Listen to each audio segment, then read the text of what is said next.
Hitik po sa mga nagpapapresko ngayong Sabado de Gloria ang Matiktik River sa Norzagaray, Bulacan.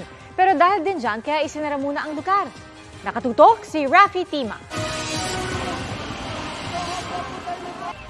Papasok pa lang ng barangay Matiktik sa Norzagaray, Bulacan, buhol-buhol na ang traffic sa dami ng mga papunta sa ilog.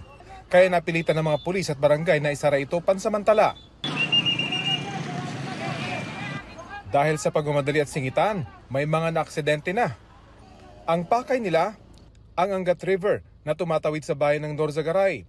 Narito ang mga dinarayong Kanyakan, Balugan at Bakas River Resorts. Sa rami ng mga naliligo, sakop na nila ang buong lawak ng ilog. Ang mga cottage sa magkabilang pampang, punuan. Ang pamilya ni Aida galing pa ng Caloocan. Tradisyon na nila magtungo rito tuwing Semana Santa.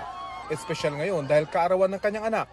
Bawat salubong ni Cristo, andito po kami talaga taon-taon. Bagaman maraming dayo, mas marami pa rin ang mga taga rito tulad ng angkan ni Grace.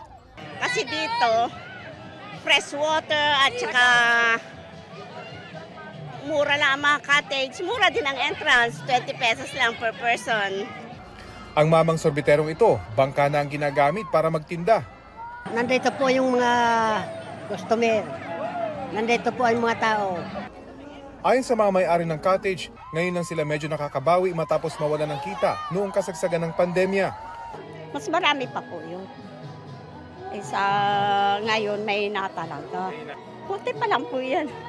Bagaman walang nakita ang GMA Integrated News, may mga umiikot umanong lifeguard dito kasama ang mga barangay tanod.